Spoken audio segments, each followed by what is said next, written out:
Waalaikumsalam warahmatullahi wabarakatuh. Baiklah, apa kabar semuanya? Baik. Baik, Bu. Sebelum itu ada yang sudah kenal dengan Ibu? Belum, Bu.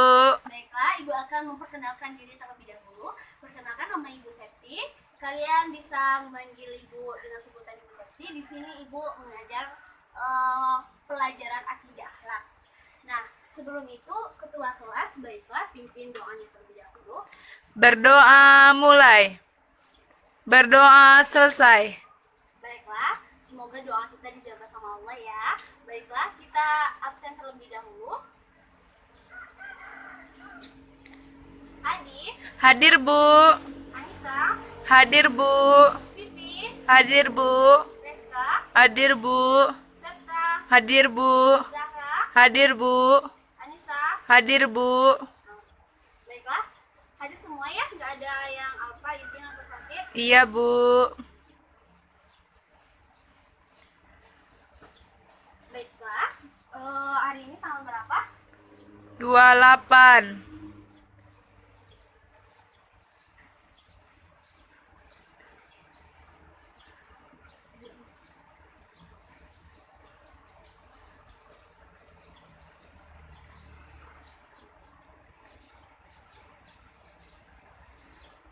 Nah, sebelum itu ada yang tahu materi pembelajaran kita hari ini apa? Belum, Bu. Nah, materi pembelajaran kita hari ini adalah puasa.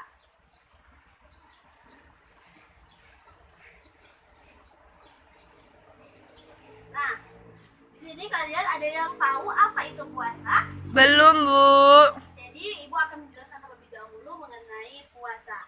Nah, puasa ini berasal dari kata bahasa Arab yaitu sohum, yang artinya menahan diri.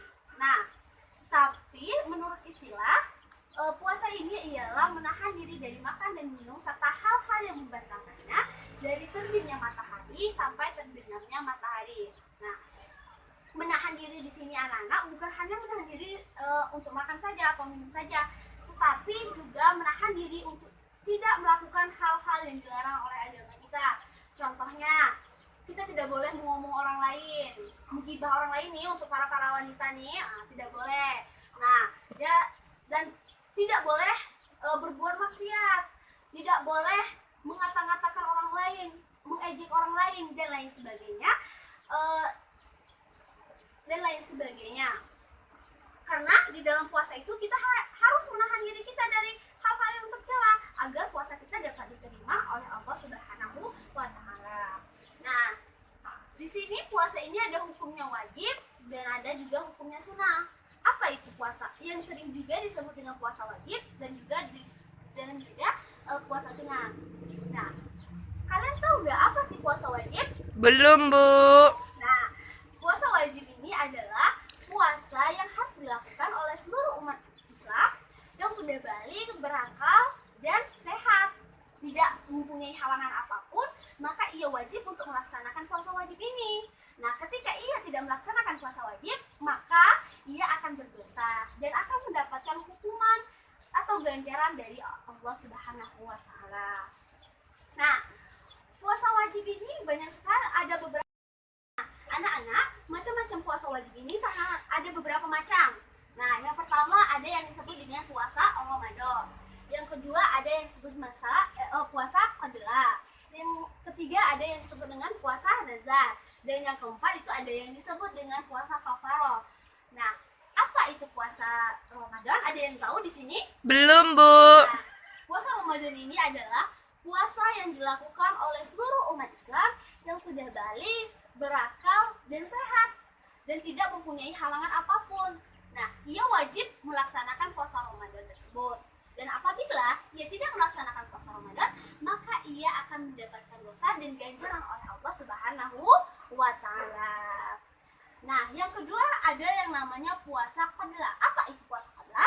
Nah, puasa qadla ini adalah puasa yang dilaksanakan sebagai pengganti bulan Ramadan. Nah, misalnya nih, seorang wanita yang sedang haid, atau wanita atau kita yang sedang dalam perjalanan jauh, maka ketika puasa Ramadan selesai, kita wajib untuk menggantinya. Nah, yang ketiga ada yang namanya puasa nazar. Apa itu puasa nazar? Puasa nazar ini ada anak-anak adalah puasa yang dilaksanakan karena ada nazar atau janji. Nah, misalnya nih, Ibu contohi Pipi. Pipi, jika Pipi dapat juara satu umum, ia akan puasa 3 hari berturut-turut seandainya. Nah, maka ketika Pipi dapat juara satu umum, maka ia harus membayar hutang janjinya atau hutang puasanya tadi yang telah ia katakan sebelumnya, dan itu wajib hukumnya. Nah, selanjutnya adalah yang disebut dengan puasa kafarot. Apa itu puasa kafarot? Puasa kafarot ini adalah puasa yang dilaksanakan karena melanggar larangan agama Islam. Misalnya pada saat bulan suci Ramadan, seorang suami istri sedang bersenggama pada siang hari, maka ia wajib mengganti puasa Ramadannya itu. Nah, apa kata Allah di dalam Quran surah Al-Baqarah ayat 183? Adik baca dulu. Nah, saudari Anissa baca Atina. Ya, benar sekali. Ibu akan mengulanginya lagi. Apa yang Allah katakan di dalam surah Al-Baqarah ayat 183? Bismillahirrahmanirrahim. Ya ayyuhalladzina amanu kutiba alaikumussyam kama kutiba alal ladzina min qablikum la'allakum tattaqun. Apa yang Allah katakan di dalam ayat ini? Allah mengatakan, hai orang-orang beriman, diwajibkan atas kamu berpuasa sebagaimana orang sebelum kamu agar kamu bertakwa. Nah, berarti puasa ini memang wajib. Puasa ini memang sudah diperintahkan oleh agama kita, sudah diperintahkan oleh Allah Subhanahu wa taala, bukan dari perintah-perintah orang zaman terdahulu, orang-orang yang sebelum kita. Tetapi puasa ini memang real perintah agama kita dan perintah Allah Subhanahu wa taala, bukan buatan pada orang terdahulu. Selanjutnya ada yang namanya puasa sunnah. Apa itu puasa sunnah? Puasa sunnah ini adalah puasa yang tidak diwajibkan untuk dilakukan oleh seluruh umat Islam. Tetapi ketika ada orang yang ingin berpuasa sunnah, maka Allah berjanji akan memberikan seseorang tersebut pahala. Nah, banyak sekali macam-macam puasa sunnah ini. Yang pertama, ada yang disebut dengan puasa Senin dan Kamis. Yang kedua, ada yang disebut dengan puasa Daud. Yang ketiga, ada yang disebut dengan puasa Sya'ban. Yang keempat, ada yang disebut dengan puasa Asyura. Yang kelima, ada yang disebut dengan puasa Syawal. Ibu akan jelaskan satu persatu dulu. Yang pertama, yakni puasa Senin dan Kamis. Apa itu puasa Senin dan Kamis? Nah, puasa Senin dan Kamis ini adalah puasa yang dilaksanakan pada hari Senin dan Kamis. Kenapa puasa Senin dan Kamis ini sangat dianjurkan oleh Nabi kita? Karena di dalam puasa Senin dan Kamis ini Rasulullah SAW pernah menjelaskan yang hadisnya diriwayatkan oleh Tirmidzi. Apa yang dikatakan di dalam hadisnya?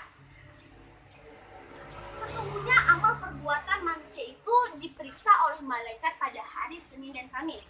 Oleh karena itu, aku suka, kata Nabi, ketika amal perbuatanku diperiksa, aku sedang berada di dalam kondisi berpuasa. Itulah kenapa puasa Senin dan Kamis ini sangat dianjurkan oleh Nabi kita. Yang kedua, ada yang namanya puasa Daud. Nah, puasa Daud ini anak-anak adalah puasa yang dilaksanakan sehari, sehari tidak. Sehari dilaksanakan, sehari tidak. Nah, apa keutamaan dari puasa Daud ini? Yang pertama, puasa yang disukai oleh Allah Subhanahu wa taala. Dan yang kedua adalah untuk meningkatkan keimanan dan ketakwaan kita kepada Allah Subhanahu wa taala. Yang selanjutnya ada yang disebut dengan puasa Sya'ban. Nah, puasa Sya'ban ini sama seperti namanya, yakni puasa yang dilaksanakan pada bulan Sya'ban. Nah, keutamaan dari puasa Sya'ban ini adalah bersamaan dengan bulan tersebut, pada bulan tersebut dinaikinya seluruh amal perbuatan kepada Allah Subhanahu wa taala. Yang ketiga ada yang namanya puasa. Yang selanjutnya ada yang namanya puasa Asyura. Apa itu puasa Asyura? Puasa Asyura ini adalah puasa yang dilaksanakan pada 10 Muharram. Keutamaan dari puasa ini ialah yang pertama yaitu puasa yang utama setelah puasa Ramadan. Yang kedua yaitu menghapuskan dosa setahun sebelumnya. Nah, alangkah baiknya ketika adanya puasa Asyura, kita mencoba untuk berpuasa, melatih diri kita agar kita mendapat ridho dari Allah Subhanahu wa taala. Yang selanjutnya ada yang disebut dengan puasa Syawal. Puasa Syawal ini adalah puasa yang dilaksanakan 6 hari pada bulan Syawal. Nah, apa keutamaan dari puasa Syawal ini? Puasa Syawal ini adalah barang siapa yang mengerjakannya, maka ia akan mendapatkan pahala sama dengan orang yang berpuasa 1 tahun. Nah, hal ini juga dijelaskan Nabi di dalam hadisnya. Apa kata Nabi di dalam hadisnya? Barang siapa, kata Nabi, barang siapa yang melaksanakan puasa 6 hari setelah hari raya Idul Fitri, maka ia sama setara 1 tahun. Dan barang siapa yang melaksanakan melakukan amal perbuatan, maka ia akan mendapatkan 10 kali lipat ganda. Nah, itulah anak-anak yang disebut dengan yang namanya puasa wajib dan puasa sunnah. Nah, alangkah baiknya ketika kita memasuki bulan puasa seperti ini, kita melaksanakan apa kewajiban kita, apa yang diperintahkan Nabi kita oleh Allah Subhanahu wa taala. Dan ketika hari-hari yang selanjutnya, alangkah baiknya kita melaksanakan puasa sunnah. Karena kenapa? Karena tujuan dari hidup ini adalah mencapai ridho Allah Subhanahu wa taala. Apakah kalian mau puasa kalian itu, amal ibadah kalian itu diridhoi oleh Allah Subhanahu wa taala? Mau, Bu. Nah, oleh sebab itu, mari kita sama-sama untuk meningkatkan kualitas iman kita, meningkatkan amal ibadah kita, ketakwaan kita. Nah, di sini apa semuanya sudah paham dulu sebelum Ibu lanjutkan? Paham, Bu. Kalau kalian sudah paham, Ibu akan ngetes dulu nih. Apakah kalian itu benar-benar paham atau tidak nih? Sebelum itu, anak-anak sampai di sini sudah paham semua? Sudah, Bu. Sudah connect semua? Sudah, Bu. Nah, kalau sudah paham, sudah connect semua apa yang Ibu sampaikan tadi, sebelum Ibu melaksanakan atau menyampaikan materi selanjutnya, Ibu akan ngetes dulu nih apakah benar-benar sudah paham atau hanya omongan saja yang sudah paham ini ya. Nah, Ibu akan melontarkan pertanyaan kepada kalian. Tugas kalian adalah menjawab pertanyaan Ibu. Paham sampai sini? Paham, Bu. Nah, jika ada yang benar atau benar menjawab pertanyaan Ibu, nanti Ibu akan kasih hadiah. Ibu akan beri kalian betraktir kalian nanti di kantin. Hore! Nah, selain itu, Ibu juga akan memberikan nilai keaktifan untuk kalian. Ya, anak-anak ya? Ya, Bu. Dengarkan baik-baik pertanyaan Ibu. Jangan menjawab sebelum selesai Ibu kasih pertanyaan ya. Ya, Bu. Pertanyaannya ialah, sebutkan berapa macam puasa wajib. Saya, Bu. Ya, Anissa, berapa? 4, Bu. Ya, benar sekali. Hore! Nah, yang kedua, apa hikmah dari puasa sunnah? Saya, Bu. Ya, apa Pipi? Biar kita disayang Allah, Bu. Benar sekali. Tapi selain itu, dengan melaksanakan puasa sunnah ini, kita juga dilatih untuk tidak melanggar larangan-larangan agama, dan kita juga dijauhkan oleh Allah Subhanahu wa taala dari perbuatan maksiat agar kita tidak disiksa oleh Allah Subhanahu wa taala. Baiklah, selanjutnya Ibu akan menjelaskan mengenai materi apa saja syarat-syarat puasa. Ada yang tahu di sini? Belum, Bu. Nah, syarat-syarat puasa ini ada beberapa. Yang pertama ada Islam, beragama Islam. Jadi kalau Kristen tidak diwajibkan di dalam agama Islam untuk berpuasa. Ya, Bu. Yang kedua balik di sini yang disebut balik adalah bisa membedakan mana yang baik dan mana yang buruk. Tetapi di dalam agama kita alangkah baiknya anak-anak itu dilatih sebelum balik, dilatih untuk berpuasa. Nah, yang ketiga yaitu berakal sehat. Berakal sehat. Kita pada saat melaksanakan puasa itu harus berakal sehat. Orang gila ada yang berpuasa? Tidak. Nah, jadi ada yang disebut dengan berakal sehat. Yang keempat adalah suci dari haid atau nifas bagi perempuan. Nah, jadi untuk kaum perempuan ini ketika sedang melaksanakan haid, sedang mendapatkan haid per bulan, maka ia tidak diperbolehkan untuk berpuasa. Tidak diperbolehkan, tidak dibenarkan di dalam agama Islam. Begitu juga dengan nifas, orang yang sudah melahirkan, tidak diperbolehkan di dalam agama Islam untuk berpuasa terlebih dahulu. Nah, yang kelima yaitu selanjutnya di dalam berpuasa kita juga harus mengetahui apa saja rukun puasa. Yang pertama ada niat pada malam hari, dan yang kedua ada yang namanya menahan diri dari makan dan minum serta hal-hal yang membatalkannya. Nah, di sini dijelaskan oleh Allah Subhanahu wa taala di dalam Al-Qur'an surah Al-Baqarah ayat 187 apa yang Allah katakan? Dan makan minumlah bagimu hingga terang benang putih dan dari benang hitam, yakni fajar. Kemudian sempurnakanlah puasamu itu hingga datangnya malam atau pada saat berbuka. Nah,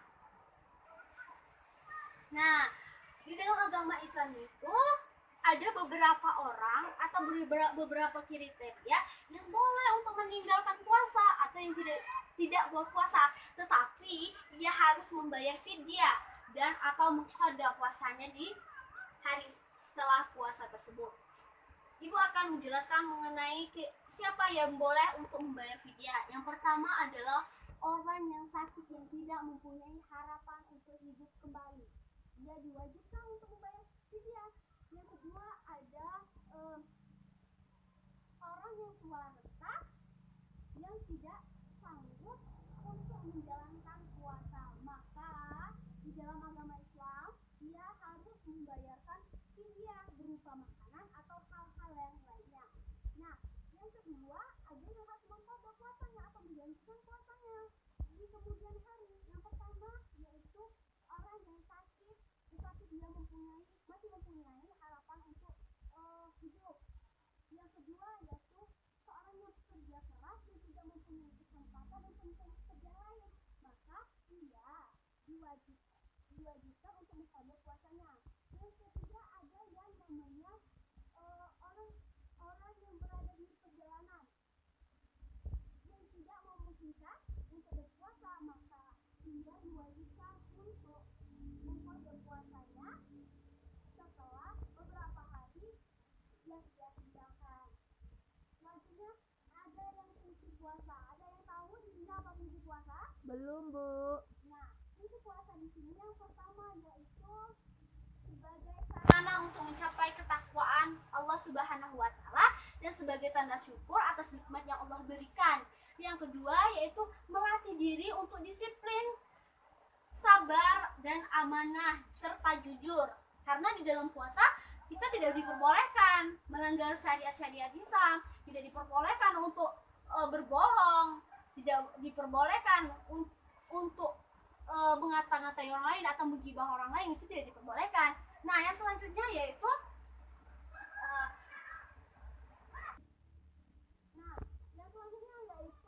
melatih kepekaan atas kepedulian sosial. Karena di dalam puasa itu kita diwajibkan oleh Allah Subhanahu wa taala untuk terima sedekah, memberikan makanan kepada orang-orang yang membutuhkan. Tetapi tidak hanya di dalam bulan puasa ya, perlu digarisbawahi bahwa tidak di dalam bulan puasa saja, tetapi di bulan-bulan selanjutnya di hari-hari seperti biasa kita diwajibkan juga untuk memperhatikan atau memperdulikan keadaan sosial. Nah, selanjutnya ada yang namanya puasa ini dapat juga menyehatkan badan.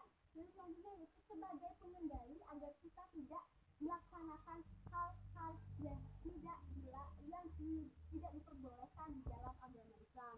Di dalam puasa itu sangat ditekankan sekali bahwa kita tidak boleh melanggar hal-hal yang tidak digunakan oleh agama kita. Nah, anak-anak, di dalam puasa ini juga ada hal-hal yang membatalkannya. Apa saja hal-halnya itu? Yang pertama, makan dan minum dengan sengaja. Yang kedua adalah muntah dengan sengaja. Yang ketiga ialah bersetubuh pada siang hari bagi pasangan suami istri. Yang keempat adalah keluar haid atau nifas. Yang kelima ada hilangnya akal. Yang selanjutnya yaitu keluarnya mani secara sengaja bagi laki-laki. Dan yang terakhir adalah menggugurkan niat puasa. Nah, itulah anak-anak hal-hal yang membatalkan puasa kita. Apa sih hikmah kita berpuasa? Dengan kita melaksanakan puasa, dengan kita melakukan puasa, hikmah yang bisa kita dapatkan yang pertama yaitu menjadikan kita sebagai orang yang lebih tabah dan sabar. Yang kedua yaitu tercapainya ketakwaan seseorang. Yang ketiga yaitu melatih diri kita untuk lebih memperhatikan keadaan-keadaan, melatih kepekaan kita terhadap sosial. Dan yang keempat, kita menjadikan kita lebih bersyukur atas nikmat yang Allah berikan, atas pemberian Allah yang Allah berikan kepada kita. Dan yang terakhir yaitu melatih kita agar kita untuk berhati-hati dalam berbuat atau bertindak. Karena kenapa? Setiap tindakan kita, setiap perbuatan kita akan mendapatkan ganjaran dari Allah Subhanahu wa Ta'ala. Nah, anak-anak, itulah tadi penjelasan dari Ibu. Nah, sebelum Ibu menarik kesimpulan, kita sama-sama menarik kesimpulan. Di sini Ibu ada kuis untuk kalian semua.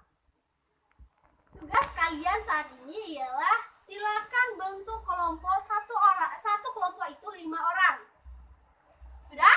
Sudah, Bu. Nah, tugas selanjutnya yaitu nanti Ibu akan melontarkan pertanyaan kepada kalian semua. Tugas kalian adalah menjawab pertanyaan Ibu. Nanti Ibu akan, setelah Ibu memberikan soal, Ibu akan beri waktu 5 menit untuk mendiskusikan di kelompoknya masing-masing. Ketika Ibu telah mengatakan waktunya hampir habis atau sudah habis, silakan yang di kelompok yang ingin menjawab silakan tunjuk tangan dan apabila benar jawabannya, nanti nilainya Ibu akan masukkan ke nilai diskusi. Paham di sini? Paham, Bu.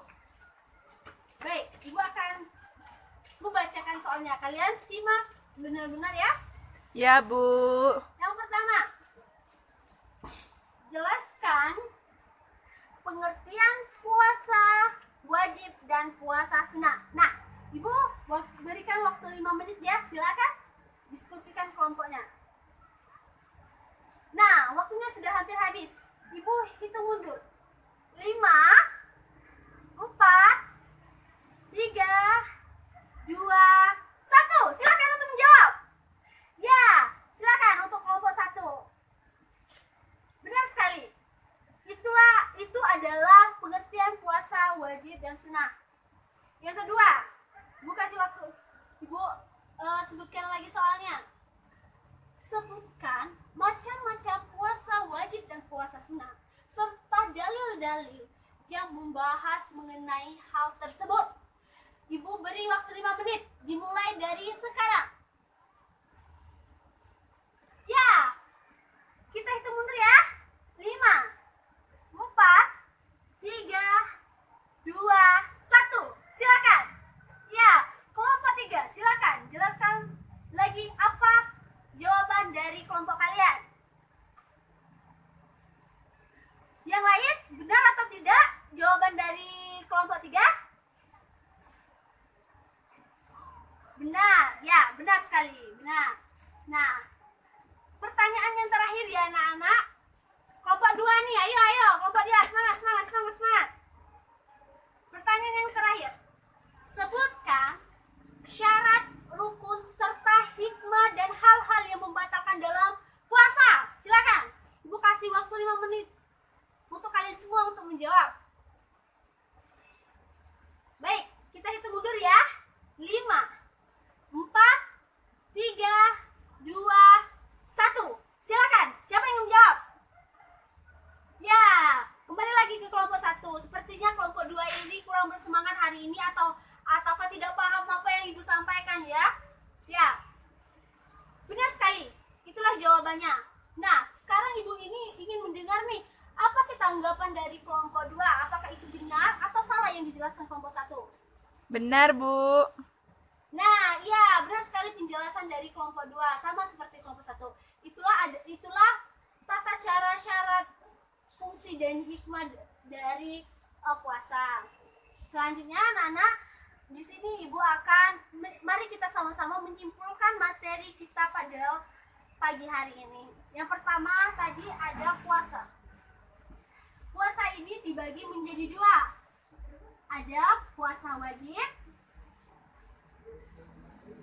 dan ada juga puasa Sunnah.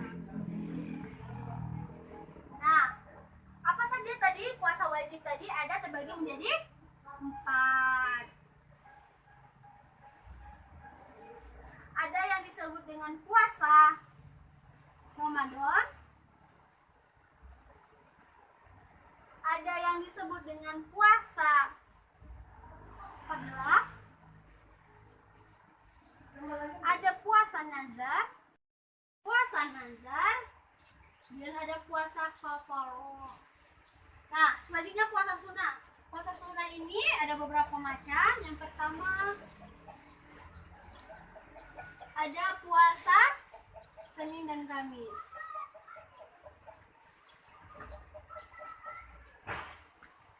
Ada puasa Daud. Ada puasa Sya'ban. Ada puasa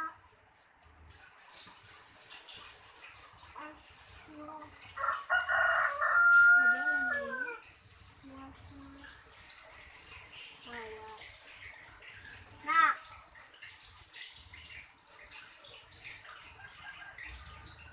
ada yang disebut dalil yang menjelaskan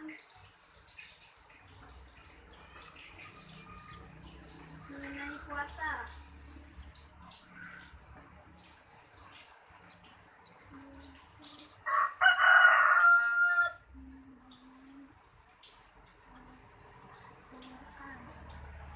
Satu,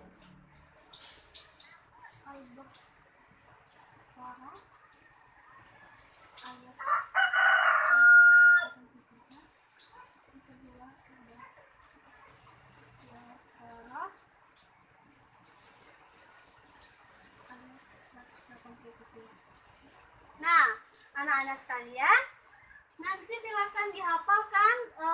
Tugas kalian di rumah adalah silakan hafalkan ayat-ayat atau dalil-dalil yang menjelaskan mengenai puasa. Nah, perlu kita pahami anak-anak bahwa puasa ini sangat dianjurkan oleh agama agar kita mendapatkan ridho dari Allah Subhanahu wa taala. Puasa wajib ini tidak bisa ditunda.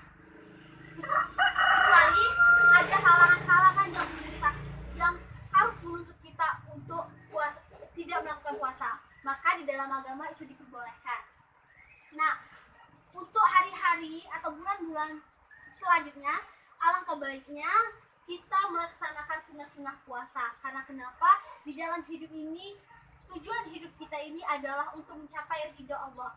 Bagaimana cara kita mencapai ridha Allah? Salah satunya yaitu mengerjakan hal-hal atau perintah-perintah yang diperintahkan oleh agama kita dan diperintahkan oleh Allah Subhanahu wa taala. Mungkin itu saja penyampaian dari Ibu. Tugas di rumah silakan hafalkan hadis dalil mengenai puasa dan silakan buka juga di LKS kalian halaman 45 itu dikerjakan esai dan pilihan gandanya ya. Sampai sini masih ada pertanyaan? Tidak, Bu. Nah, kalau tidak, marilah kita menutup pelajaran kita pada pagi hari ini dengan sama-sama mengucapkan lafaz hamdalah. Alhamdulillahirabbil alamin. Semoga apa yang Ibu sampaikan nantinya akan berguna untuk masa depan kalian, berguna untuk kehidupan kalian. Itu saja penyampaian dari Ibu. Ibu memohon maaf apabila ada terdapat salah hilaf dalam perkataan yang menyinggung hati kalian. Ibu akhiri, wassalamualaikum warahmatullahi wabarakatuh. Waalaikumsalam warahmatullahi wabarakatuh.